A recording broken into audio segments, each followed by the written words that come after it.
Welcome to the Profitable Painter Podcast.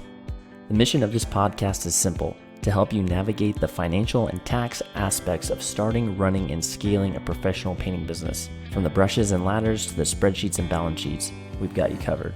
But before we dive in, a quick word of caution. While we strive to provide accurate and up-to-date financial and tax information, nothing you hear on this podcast should be considered as financial advice specifically for you or your business. We're here to share general knowledge and experiences, not to replace the tailored advice you get from a professional financial advisor or tax consultant. We strongly recommend you seeking individualized advice before making any significant financial decisions.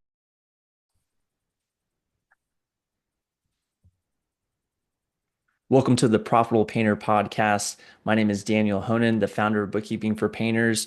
I help painting businesses know their numbers and what they mean and save big in tax. And today, I'm super excited to talk with Chad Huber. Chad has a very successful business in Texas, and today we're going to dive into his journey, what he's accomplished, and what things he has for the future. So, super excited to have you on the podcast, Chad. How's it going? Thanks, Daniel. I'm doing well. Thank you. Thanks for asking. I'm glad to be here. Awesome. Let's get into things. So you've Perfect. had quite the journey in the contracting industry. How did that journey begin, and what have been some of the most defining moments along the way? Well, let's see. My journey in contracting actually started as a customer. I was had an optical store that was relatively successful and enjoyed doing that, and decided that I would flip some houses on the side. And the more contractors I dealt with, the more frustrated I became in how they ran their business. I figured out if I ran my optical store like a lot of contractors ran their business, I would be out of business. So through the years, started doing a little more myself and put together a little team and figured out I enjoyed it. And so we're 20 something years down the road, a couple of adventures in different ways, but I've been doing it for about that long. So I came into the business of contracting not as a carpenter coming up off the tools, but really just seeing the need in the business and enjoying doing it. Okay, so it sounds like because a lot of folks, especially in the contracting industry, that's kind of how they start is they had a skill. They had their carpenter, their painter, Right. drywall, whatever skill that they had. But it sounds like um you basically you came at it from a business perspective. Correct. Yeah, I grew up one of two children from a single mother. I think we had a pink toolbox in the house, maybe with a, screwdriver and a hammer and a tape measure and a set of Allen wrenches. That was about my tool education as a kid. But growing up into my late teens and early 20s, I did kind of enjoy tinkering around and making a few things, but never in carpentry as a career. Not until I was in my, I guess, late 20s and early 30s when we started flipping houses that did I even own a saw. Yeah. Uh, and so that must have been a pretty intense interaction that you had with the contractors, because it's not often like, because that's a common thing, with that having that bad experience with contractors. A lot of folks, to include contractors themselves, have had those bad experiences. But you actually took it to another level by like, hey, I could do this better. I'm going to actually solve this problem so folks don't have to go through this. Um, so that you really Those took it into your own hands. So what happened? Like, what was so bad that made you actually start another business and solve that issue? So keep in mind, this was back before everyone had a cell phone attached to their hip all the time. Yeah. And I would leave my profitable job and I would go meet a contractor. So they would say, hey, we'll meet at this house at, Tuesday at 8 a.m. or Tuesday at 9 a.m. So Tuesday at 9 a.m. I would leave and I would go drive to the house and I would wait and I would wait and I would wait and they wouldn't show up. And maybe a day or maybe 2 days later, I would hear from them and they would say, yeah, I got tied up at another job. And no notice, no heads up, not even a stop by. This was again a long time ago, so you might just pop in. They knew where I worked. I was there all day. And it was just that lack of communication over and over. I can remember having projects that were supposed to have a defined end date, and maybe I had a house I needed to put on the market, and we would go a week before that date only to be told that they were still 5 or 6 or 8 weeks out. No communication in the middle. Really, the business aspect was what was very frustrating. I enjoyed seeing the homes get transformed. That's still my favorite part of the process, is the before and after. But just seeing how poorly loved contractors ran their businesses was the frustrating part for me as a customer. So it sounds like that experience was very stressful and had a lot of bad communication in it. It did, and Yeah. very disrespectful. Yeah, I think that's part of the issue that we fight as all trades. Whether it's painting or tile or carpentry or general contracting, is being able to be good communicators and treat people just like we're in any other industry that requires us to keep somebody updated. I tell clients these days, when you take your car in to be serviced, the mechanic will take a video of what he finds in your car and send it to you in a text message to your phone, so that you can tell, what their progress is on your repair. And yet sometimes in the construction industry, we expect people to go 2 or 3 or, 4 or 5 days, even a week, before they have an update. So it's just a different world. Yeah, it sounds like so actually getting those updates to clients can really enhance the experience because when there's no communication, that's when folks start to feel like, okay, is anything getting actually done here? Do I need to, dig into this further? It's increasing the level of stress when they don't hear from someone they've hired and paid money to do a Right. job. Um, and I noticed one of the, you're the owner of Casa Keepers out of Texas, and one of the core values, actually, you have three core values. Looks like on your website, you have low stress, like your promise to your customers is that they're going to have a low stress experience, and Right. also you're going to have good communication. And it sounds like in that bad experience that you had with contractors that spurred you to start your business, it translated into your kind of your promise to your customers that you weren't going to have them be stressed out or communicated in a poor fashion uh, right out the gate. Yeah, that's well said. Feeling the pain point, I think that's what helps us be different, is feeling the pain of a customer going through that process. The client journey several times and being frustrated with how it happened. I think that helped us to develop a company culture that's different on purpose. Yeah. And that's big because it's easy, I would say, if you're a sole proprietor or someone that's doing a solopreneur that's doing everything, you might be able to have those values and be able to execute that okay on your end if it's just you. But you have a pretty large team over there at Casa Keepers. Where are you now in terms of your business? Like how big is the business, Casa Keepers? So we're about 9 years old. I think we just crossed our 9 year uh, anniversary this past month, and we've got 12 people on the team. We run in the construction world what you would call like a lead carpenter model. So we have one person who's assigned to a project, even in renovations from start to finish, for that communications centric ability. So we have one person assigned to deal with that particular client. We're about $3 million in total revenue is our goal for this year, and should looks like we're on track at the end of April to get there. Excellent. Excellent. And having that larger team at 3 million, 12 carpenters, you know, 12 people. That's but entirely with my sales staff, myself. That's 12 people on the team. okay, 12 people on the team, excuse me. Having that larger team, um, it becomes a challenge to ensure that the thing that you think is important, that you feel is important, like providing that low stress experience, having that communication, that cleanliness. How do you ensure that that gets filtered down to your team, that everyone's on the same page, providing that customer experience? We do take culture very seriously. That's something that we talk about often. Skill, I believe, is something that can be trained more easily than culture. So we try to hire people who understand our culture, who feel like treating someone's home with respect, and conversing with someone as a professional is kind of who they are. They want to be a place that they would feel comfortable working. And then whatever skill they may have or not have is kind of secondary, is whether or not they get it. So, the old saying of getting the right people on the bus and the right people off the bus and the right people in the right seats on the bus. So we don't fight culture very often because we hire for it. So you hire for culture first. That's the most important thing, it sounds like, and skill is kind of a secondary thing. Kind of might may or may not need it, but you're really focused, it sounds like, on making sure folks have the right culture fit for your organization. Yes, we are. That's fair to say.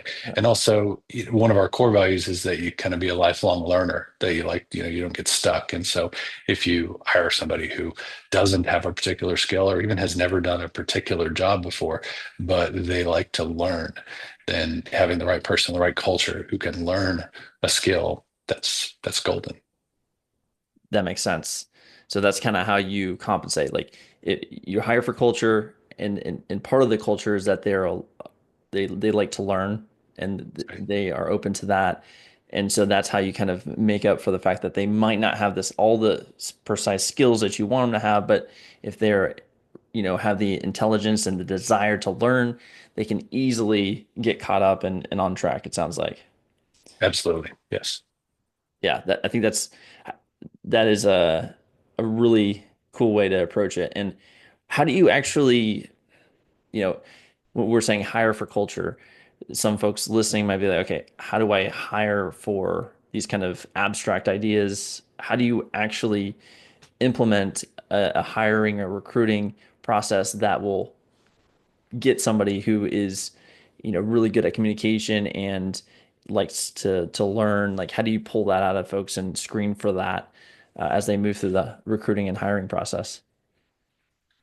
I think it all, for us at least, begins with an ad that sounds like us. When we place a help wanted ad for whatever position, it has all of those words already in there. It kind of describes how we work, and the tone.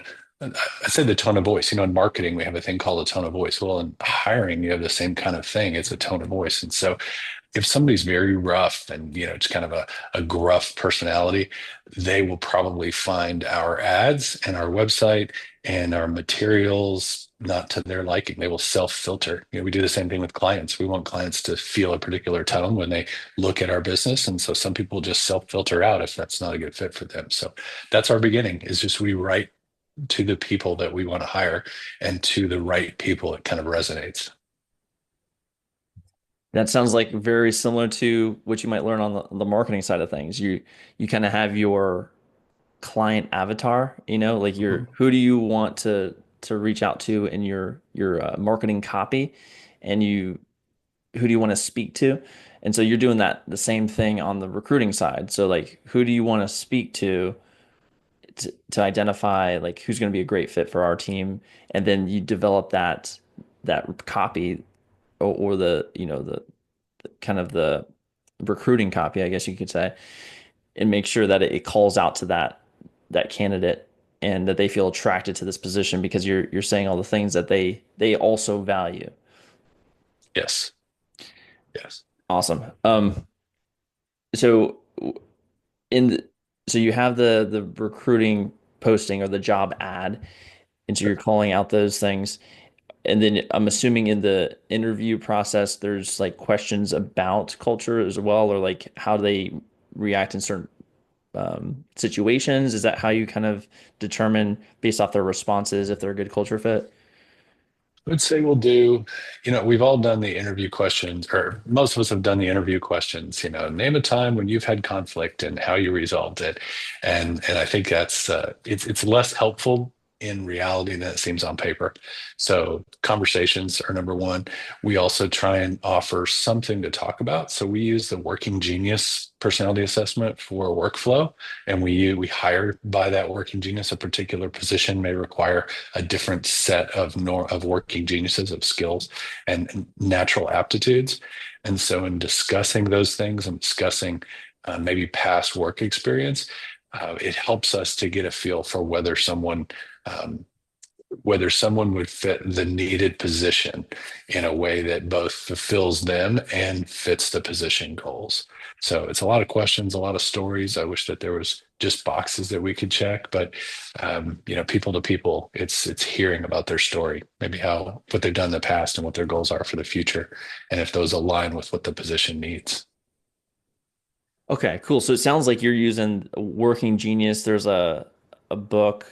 I can't remember who wrote it, but that it like outlines the six types of working genius. Is that the framework that you're using?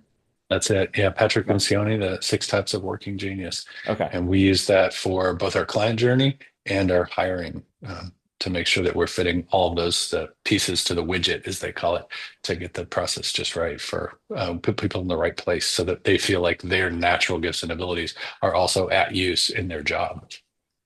Okay. So it sounds like you use it for the recruiting, hiring process, but also the customer experience as well.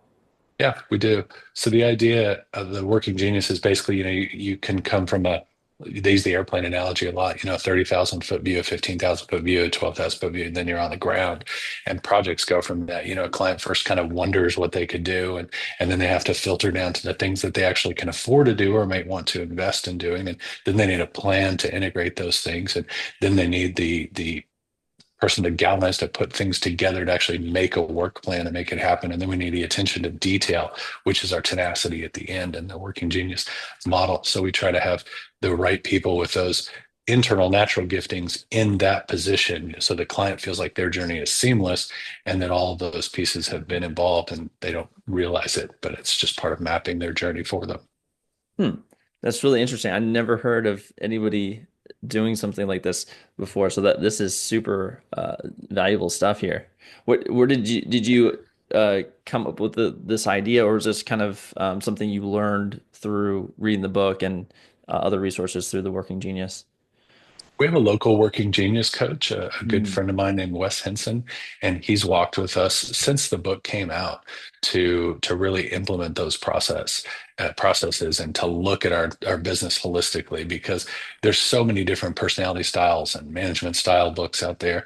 I think where business owners or at least entrepreneurs like myself tend to get themselves in trouble is chasing after the next shiny object, the next new seminar or management method. And so what we've tried to do instead of that is instead of being very wide and scattered, we've tried to go very deep in that one thing that I do think works really well. And our working genius coach has helped quite a bit. Excellent. So you've really taken the idea and gone really deep with this one idea as opposed to kind of picking and choosing through different methods. Um, Right. yeah, that I think that's a great move because that's probably where you get most of the value is going deep on something than just taking like the surface level. Yes. We had a carpenter, one of my favorite examples. We had a carpenter whose working genius was wonder. So, wonder is somebody who loves a blank piece of paper. They just like to think, what could be in the world. That's a terrible gift for a carpenter. You're way, you're not 30,000 feet in the world of being an entry level carpenter. You need to be in tenacity. We got to make sure that the nailing pattern is correct and the door's plumb and square. And so we actually coached him into another position with a different company. Love him. He's a great guy, but it was not going to be something long term that he was going to enjoy. And now he's somewhere doing something else and doing kind of more of what makes him come alive. So That's that's awesome. You actually coached him into a different position at a different company, which, uh, I think that says a lot because, most of the time, I think most people would just pretty much fire them or something like that and say best of luck, but you don't fit here, but you actually took the extra steps to get them placed somewhere else, which I think is really cool. And so, was he identified as a wonder or a wonder? Um, Working genius before he came on board, or was it like you implemented it and then realized this person on my team is in the wonder status, not great for a carpenter? So he was already on our team, but he was Mm. an apprentice. So he's a really young guy who came on as an apprentice while he was getting out of school. And so Uh, we didn't at that time um, do the working genius assessment with, kind of the really truly entry level positions. So then when he moved up into a full-time carpenter and became, essentially a career or looking to be a career employee is when we did that. And we all kind of stood back and went, that's not going to be great long term. Not going to be great for him, not going to be great for us. And nobody wants to go to work every day and be frustrated with what you're doing. So yeah, that, yeah, definitely. No, I love it. So so you've had Casa Keepers for many years. You've built this company to, about 3 million with a solid team using Working Genius. And I know you're trying to add another company to your portfolio and get Correct. into the paint and finishing industry. Could you tell me a bit about what you're doing there? Absolutely. So, Painting Angels is the name of this company that we are starting. We should be putting paint on walls in about 30 days. So maybe when this podcast hits, it might be our first month of working with clients. But basically, Painting Angels is an idea that is born out of my life story. It's an all-female painting company, which is odd because I'm not a female nor a painter. But I am the child of a single mother, as I mentioned earlier, who by the time she found herself as a single mom to two of us, had kind of lost the ability to on ramp onto a career that could do anything but help her just survive and feed the kids. So that theme has kind of been worked throughout my life. My wife and I served as missionaries to orphanages in Mexico. And one of the things that we ran into over and over down there is quite often an orphan was an economic orphan. It wasn't a physical orphan. This wasn't a kid whose parents had died or, left them. It was typically the case where it was a single mom and they couldn't work enough hours. They didn't have enough skill to be able to support a family. And so the kids would have to go to a children's home or an orphanage to be cared for. And the mother didn't, again, have kind of an on ramp into a way to get out of that poverty mentality. So fast forward several years, and I'm in a residential general contracting environment. And one of our pain points is always painting and finishing. It's both a thing in my region that tends to go to what I would call a high labor but low skill workforce. Folks, painting companies in my region tend to hire whoever can show up with a brush and put them on, in an occupied home.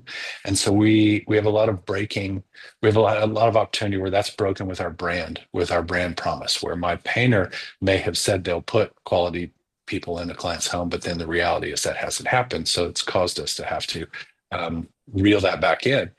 And as I thought about those two things, I thought, I've known some phenomenal female painters through the years. What if we had an all-female crew?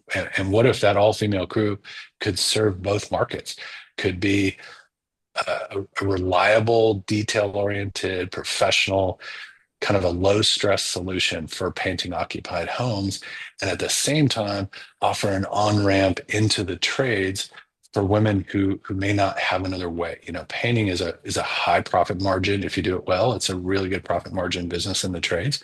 And if you can bring in a lady who's never painted before but has a high drive to succeed and bring her all the way from this is how we tape off, this is how we, cover the floor, to how we go all the way into cutting in and faux finishes and make it to a point where she has a pathway to begin earning an actual career, real income. I think those two things go together very well. Yeah, and I think there'd also be because these women would be focused on interior painting as well, right? Yes, so the market is actually just interior painting, Yeah. preferably interior repaints, but probably some new construction as well, but just interior Yeah. and cabinet finishing, faux finishing, hopefully murals. I have a local muralist that I think she's going to be able to work with us part time. So Okay. And I would think, most of the residential repaint market, the client avatar is probably the wife oftentimes, where they're the ones kind of taking care of the interior space of the home and ensuring that it's, beautified. And so I think it might also uh, appeal to the client avatar, having someone where they feel more comfortable, instead of having a bunch of, rough necks coming into your home, you have that female touch, and that might be a little bit more uh, you know, digestible and make that client avatar feel more comfortable.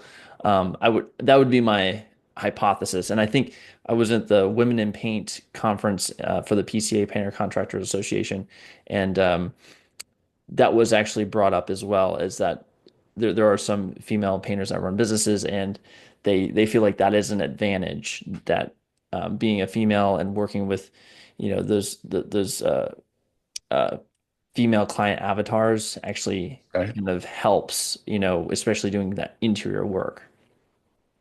Yes, you've said it very well. That's exactly how I see the market as well. When I describe the concept to other builders or to people who are maybe clients, but educated clients, we have a lot of our clients who've turned into advocates. They understand our business, and I've kind of explained to them my goal. And when I tell somebody, let's say I'm going to tell you as a client, Monday morning, Daniel and Chad and Bert are all going to show up to your house at 8 a.m. We're going to paint for 8 hours and we're going to clean up and go home. Or I say Monday morning at 8 o'clock, Sally and Betty and Karen are going to show up to your house. They're actually going to show up after they drop the kids off at school. They're going to paint for 6 hours. Then they're going to clean up and go pick up the kids from school because they have daycare. Nobody wants to pay for daycare when you're working a full-time job. You kind of understand internally who's going to probably be cleaner, who's going to clean up better, and how much more efficient a group of moms could be, let's say, in a 6 hour workday versus you and I in probably an 8 hour workday. Anybody, I think, who's been married more than a couple of years doesn't have to have that explained to them. Yeah. Yeah, definitely. I'm the messier one in my relationship. My wife is definitely a more cleanly person. I think that's generally true. I And it think also so. makes sense, like if you've ever had a house cleaner come over, it's almost never a guy, like, and if it's also nicely into your core values over at Casa Keepers, because you have that cleanliness core value. And so it just makes kind of sense that women painters will probably be more focused on cleanliness than a male one. And it's not, I feel bad every time I explain this, especially is when I'm talking to painters. I know fantastic, male painters. I'm not digging one in order to promote the other one. I'm just saying I think there's a market out there that that is underserved in that residential repaint with the brand of number one being stress free. It does relieve stress to have women in your house. I have 4 kids. When my kids were younger, if I knew that there were going to be 3 guys in my house for the day, it's an entirely different feeling than 3 ladies in my house for the day. It just is. And then you're right. I think if I personally was going to finish work for the day and I can set my ladder and my bucket and my wet rag off to the side and forget about it until I'm going to come back the next day. I don't know too many women who can do that. They're actually going to clean up the whole thing and put it all away for the next day. But I know a lot of men, painters and carpenters, we kind of compartmentalize and we will be happy to leave our mess sitting right out if we're just going to get back to it tomorrow. And that's not a good image in an occupied home. Yeah.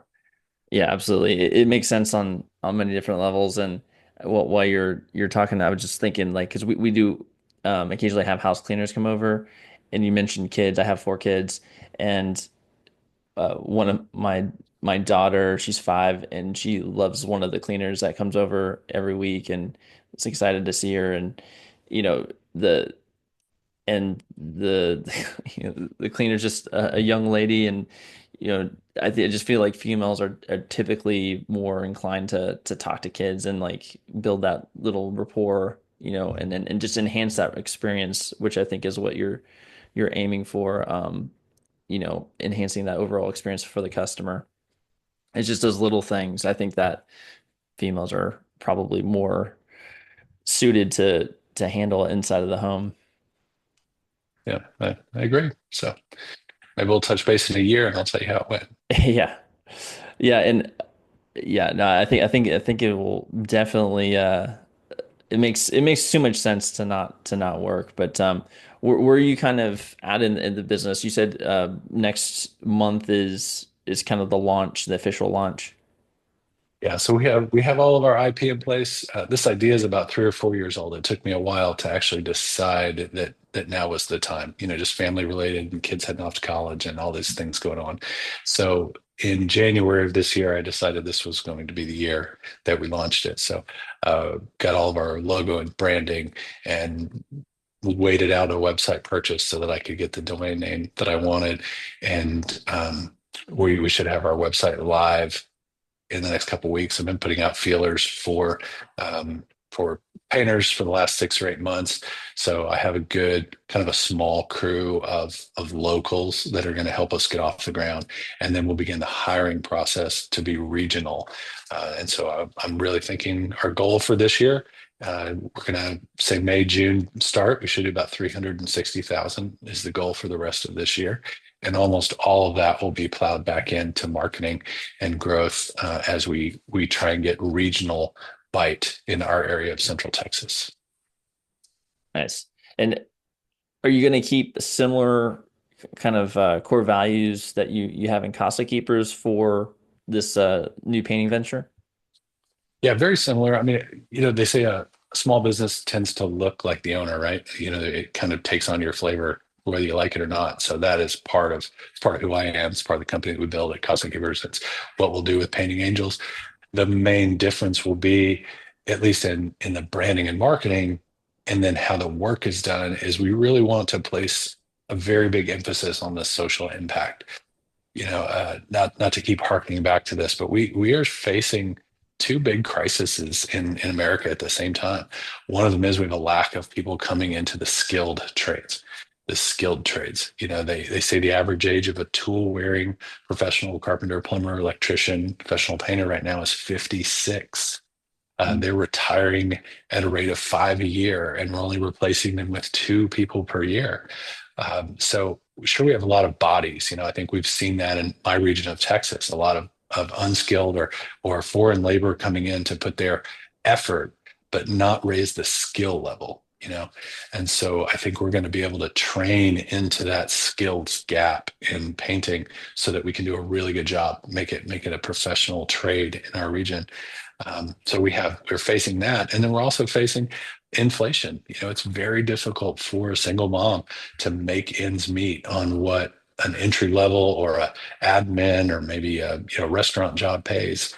And so my goal is that we meet those two and be able to have painters making, qualified painters making 60, 70, $85,000 a year, enough to support a family.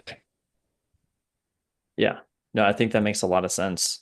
Um, so along with the keeping the core values from Casa Keepers, you're also seeing that gap on and trying to make that social impact and solving that issue. Again, solving problems. That's like a big thing. Should be a big thing for This entrepreneurs is you finding a problem and trying to solve it. But the problem of lack of skilled tradesmen and tradeswomen and correct. and getting those folks trained up, having an on-ramp for them and getting them trained up and provide to allow them to provide that uh, provide for their families and to keep up with inflation. So I think you're doing a lot of amazing stuff, Chad. I mean, this has Thank you. been a great conversation. I mean, where would you like do you have any asks of listeners of if they want to reach out with you or learn more about painting angels or whatever you got? Is there anything that you'd like to ask the listeners? That's a really good question. So they can reach out, at our website, paintingangels.com, or to me, Chad at paintingangels.com.